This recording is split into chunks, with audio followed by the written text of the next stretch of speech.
नासिम breaking news आवाज़ share कंदासीं। Supreme court में डिप्टी स्पीकर की रूलिंग खिलाफ माण्हू नोटिस ते ॿुधणी मुकमल थी वई आहे। ॿुधणी मुकमल थियण बाद सुप्रीम कोर्ट के जजन जो पाण में सलाह मशवरो जारी आहे। सुप्रीम कोर्ट पारां माण्हू नोटिस ते फैसलो कुछ देर में ॿुधायो वेंदो। ब्रेकिंग न्यूज़ आवाज़ सां शेयर कई पिया। सुप्रीम कोर्ट में डिप्टी स्पीकर की रूलिंग खिलाफ माण्हू नोटिस ते ॿुधणी मुकमल थी वई आहे। ॿुधणी मुकमल थियण बाद सुप्रीम कोर्ट के जजन जो पाण में सलाह मशवरो जारी आहे। सुप्रीम कोर्ट पारां माण्हू नोटिस ते फैसलो कुछ देर में ॿुधायो वेंदो। ब्रेकिंग न्यूज़ आवाज़ शेयर कई पिया। सुप्रीम कोर्ट में डिप्टी स्पीकर की रूलिंग खिलाफ माण्हू नोटिस ते ॿुधणी मुकमल थी वई आहे। ॿुधणी मुकमल थियण बाद सुप्रीम कोर्ट के जजन जो पाण में सलाह मशवरो जारी आहे। सुप्रीम कोर्ट पारां माण्हू नोटिस ते फैसलो कुछ देर में ॿुधायो वेंदो।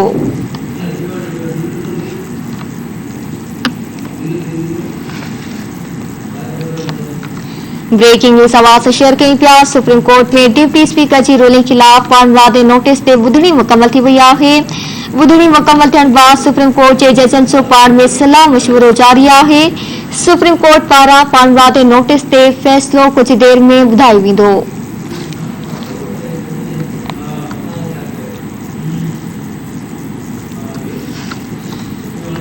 ब्रेकिंग न्यूज़ आवाज़ सां शेयर कई पिया। सुप्रीम कोर्ट में डिप्टी स्पीकर की रूलिंग खिलाफ माण्हू नोटिस ते ॿुधणी मुकमल थी वई आहे। ॿुधणी मुकमल थियण बाद सुप्रीम कोर्ट के जजन जो पाण में सलाह मशवरो जारी आहे। सुप्रीम कोर्ट पारां माण्हू नोटिस ते फैसलो कुछ देर में ॿुधायो वेंदो।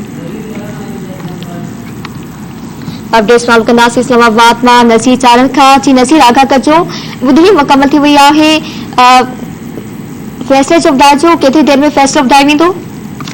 जी बिल्कुल, सुप्रीम कोर्ट में डिप्टी स्पीकर तरफा गैर कानूनी तरीके से रूलिंग ॾिनी वई आहे महकमा के तहरीक के हवाले से उन वरतल पारमरादो नोटिस के सॼी ॿुधणी हिन वक्त मुलतवी थी चुकी है। जज साहब 5 रुकनी बेंच चीफ जस्टिस के सरबराही में उहे बेंच में उथी करे चैम्बर में वेहल आहिनि। उते जज पाण में सलाह मशवरो आहे उहो करे रहिया आहिनि। ज़ाहिर आहे ही वॾो तारीख़ी केस है पंहिंजी जाइ ते गैर कानूनी तरीके से डिप्टी स्पीकर तरफा रूलिंग ॾिनी वई। उन केस ते चीफ जस्टिस तरफा अॼु वाज़ह तौर ते चई चुको हो तो जेको भी फैसलो कंदासीं उहो अॼु ही कंदासीं ऐं अॼु ही उहो फैसलो जारी कयो वेंदो। इन सिलसिले में हिन वक्त केस जी ॿुधणी आहे उहा मुलतवी थी चुकी है ऐं जजन तरफा फैसलो लिखण लाइ टाइम वरितो आहे। हूअं भी जॾहिं केस हलंदो आहे तो उन केस जो मुल्क मफ़ाद में केस हूंदा आहिनि उन्हनि जो फैसलो डॉक्टर जज हूंदा आहिनि उहे पंहिंजे सलाह मशवरे सां कमरे में कंदा आहिनि ऐं उहो पोइ फाइनल तौर ते फैसलो करे बेंच ते अची करे ऐं पोइ फैसलो जारी कयो वेंदो आहे। ऐं चीफ जस्टिस भी इन सिलसिले में वाज़ह तौर ते इहो चई चुको आहे त ज़ाहिर अची रहियो आहे डिप्टी स्पीकर तरफा रूलिंग ॾिनी वई उहा गैर कानूनी नज़र अची रही है। ऐं अपोजिशन जो भी इहो मुतालबो आहे त मुल्क में आम चूंडियूं कराई वञनि। पर जॾहिं शहबाज शरीफ़ के चीफ जस्टिस तरफा रोस्टरन ते तलब कयो वियो त उते शहबाज शरीफ़ इहो वाज़ह कयो त तव्हां असांखे अॼु शुक्र अदा करणु घुरिजे त अपोजिशन तरफा असांजे मथां गद्दारी जा इल्ज़ाम हया हुआ उहे अॼु ग़लति साबित थिया आहिनि। ऐं चीफ जस्टिस के इस्तदा कई अपोजिशन लीडर शहबाज शरीफ़ त तव्हां तस्लीम कयो था इहो अमल आहे सो गैर कानूनी आहे ऐं गैर आइनी कदम खयो वियो आहे त पोइ उनजी नतीजो आहे उन जो नतीजो जेको बि अचे उन ते आइन कानून मूजिब फैसलो आहे उहो जारी कयो वञे।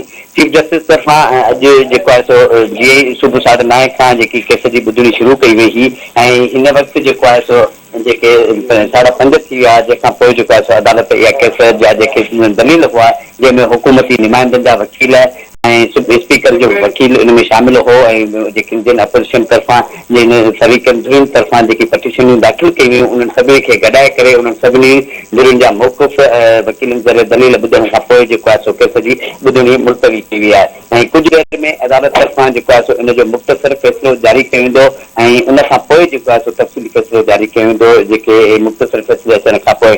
पर हिते जेकॾहिं आम माण्हुनि जी हिते नज़र राय अची रही है सीनियर वकील सुप्रीम कोर्ट 12 बीठल आहिनि उन्हनि जे राय मां इहो तासिर मिली रहियो हो त जेको अदलिया तरफ़ां जेको फ़ैसिलो ईंदो उहो जेको आहे सो आईन ऐं कानून मूजिबि हूंदो ऐं उनखे अदालत खे जेको आहे सो उन्हनि जे नतीजनि जी कंहिं क़िस्म जी परवाह न करणु घुरिजे त जेकॾहिं असां हीउ फ़ैसिलो ॾिनोसीं त हिन जो नतीजो कहिड़ो ईंदो ऐं जेकॾहिं असां हीउ फ़ैसिलो कयोसीं त उनजो नतीजो कहिड़ो ईंदो। पर सीनियर वकील जो इहो चवणु हो त जेको बि फ़ैसिलो अचे उहो आईनी कानून मूजिबि हुजे ऐं उन्हनि तहत जेके जिन आइन जी ख़िलाफ़ वर्जी कई आहे उन्हनि जे ख़िलाफ़ जेको आहे सो आइन तहत क़दम खणणु घुरिजे।